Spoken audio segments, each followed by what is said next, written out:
आज़ाद कश्मीर 31 साल बाद होने वाले इंतखाबात 27 नवंबर को होंगे। गैर यकीनी सूरत हाल ख़त्म ना हो सकी। इस पूरे मामले पर बात करने के लिए हमारे साथ मौजूद हैं रोजनामा जम्मू कश्मीर के चीफ एडिटर आमिर महबूब। जी आमिर साहब, बताइएगा, आप आज़ाद कश्मीर में होने वाले बल्दियाती इंतखाबात बर वक्त होते देख रहे हैं या अभी भी इंतखाबात मुलतवी होने का कोई इम्कान है? जी दानिश, जैसा कल भी हमने जिक्र किया था कि आज़ाद कश्मीर में जो बल्दियाती इंतखाबात होने जा रहे हैं, अभी तक उसमें बेयकीनी की सूरत हाल ख़त्म नहीं हो सकी। हमारी एक ख़बर के ऊपर बज़ाहिर जो है चीफ़ इलेक्शन कमिश्नर के तर्जमान और secretary election commissioner Mohammad Ghazanfar Khan sahab ने आज एक प्रेस रिलीज़ जारी किया था, जिसमें उन्होंने मौक़िफ़ अख्तियार किया कि आज़ाद कश्मीर के इंतखाबात बर वक्त होंगे। लेकिन उसमें उन्होंने कैटेगोरिकली एक जुमला लिखा कि आज़ाद कश्मीर में इंतखाबात कराने के लिए जो पाकिस्तान से फ़ोर्स दरकार है या लॉ एनफोर्समेंट एजेंसीज़ का इंतज़ाम करना, वो सारे का सारा हुकूमत आज़ाद कश्मीर की ज़िम्मेदारी है। तो मैं आपको ये बात बताता चलूँ कि अभी तक जो है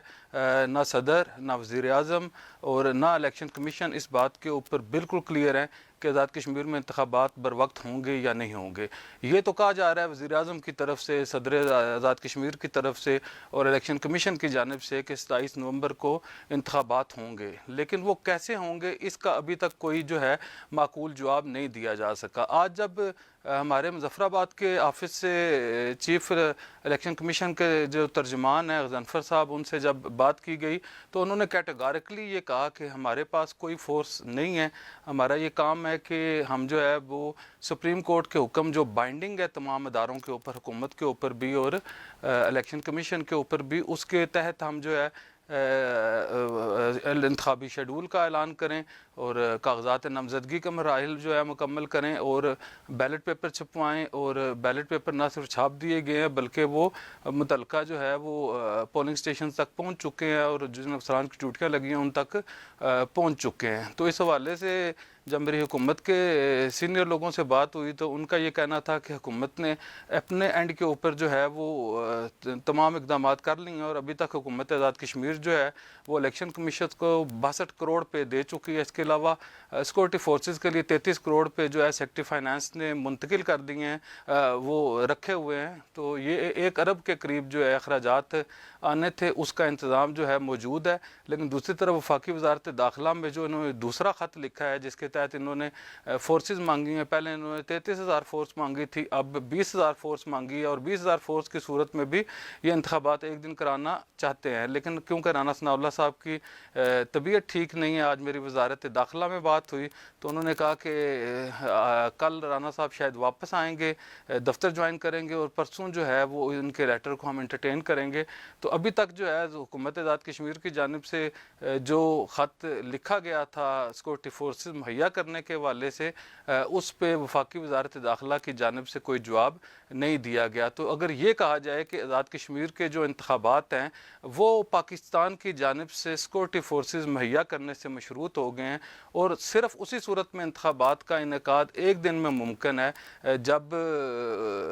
ये फोर्सेस आज़ाद कश्मीर में मुहैया हो सकेंगी। इसके अलावा जो है वो अगर डिविजनल वाइज इंतखाबात कराना चाहते हैं, क्योंकि वज़ीर आज़म आज़ाद कश्मीर ख़ुद भी और इलेक्शन कमीशन भी यही चाहते हैं और तमाम सियासी जमातों का इसके ऊपर कंसेंसस है कि आज़ाद कश्मीर में बल्दियाती इंतखाबात एक दिन कराए जाएँ, तो उसके लिए जो है वो तमाम फोर्सेस जो है वो इकट्ठी मिल सकें तो तभी उनका इनेकाद मुमकिन है। दूसरी जानिब जो है हज़ारों लोग जो बल्दियाती इंतखाबात में हिस्सा ले रहे हैं और उनके हज़ारों बल्कि लाखों चाहने वाले जो हैं वो बैरून ममालिक में मुकीम है, वो एक तज़ब्ज़ब का और बेयकीनी का शिकार हैं कि आज़ाद कश्मीर में इंतखाबात होंगे या नहीं होंगे, क्योंकि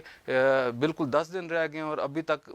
सिक्योरिटी फोर्सेस का इंतज़ाम नहीं हो सका, जिसकी वजह से आज़ाद कश्मीर में बदस्तूर जो है वो यकीनी सूरत हाल नहीं है। और अगर ये कहा जाए कि आज़ाद कश्मीर में इंतखाबात का इनेकाद सिर्फ उसी सूरत में मुमकिन है कि अगर फोर्सेस दी जाएँ, अगर फोर्सेस ना दी जाएँ तो इलेक्शन कमीशन और हुकूमत आज़ाद कश्मीर जो है वो बेबस होंगे, क्योंकि आइन के आर्टिकल 245 के तहत जो है वो वफाकी हुकूमत बल्कि वफाकी काबिनेट کابینہ جو ہے وہ منظوری دے گی تو تبھی جو ہے آزاد کشمیر میں فورسز مہیا کی جا سکتی ہیں اور پھر ہی انتخابات کا انعقاد بر وقت ممکن ہے. ادروائز جو ہے آزاد کشمیر میں بر وقت انتخابات ہوتے دکھائی نہیں دیتے. اور اس کے بعد جو ہے جس طرح ہم نے کہا تھا کہ کیونکہ اس میں سپریم کورٹ جو ہے وہ فریق ہے اور سپریم کورٹ کے ہی حکم پہ آزاد کشمیر میں 31 سال بعد انتخابات ہو رہے ہیں, تو اس کے بعد جو ہے وہ دیکھنا یہ ہوگا کہ آیا حکومت آزاد کشمیر جاتی ہے یا چیف الیکشن کمشنر جو ہیں وہ جاتے ہیں, کیونکہ جو پہلے احکامات تھے سپریم کورٹ کی جانب سے وہ صرف آزاد کشمیر حکومت کے لیے تھے. اب جو ہے وہ شاید چیف الیکشن کمشنر صاحب یا جو ان کے ترجمان ہیں وہ اس لیے تردید کر رہے ہیں, شاید انہوں نے وہ فیصلہ نہیں دیکھا جس میں اب جو آرڈر پاس ہوا ہے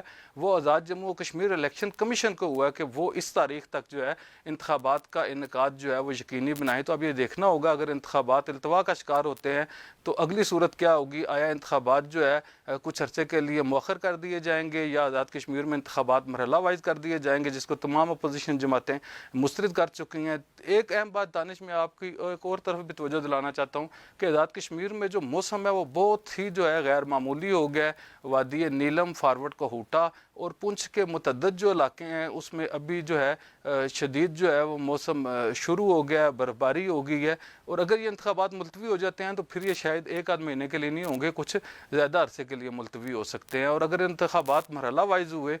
تو سب سے پہلے جو ہے وہ مظفر آباد ڈویژن میں انتخابات ہوں گے, دوسرے مرحلے پہ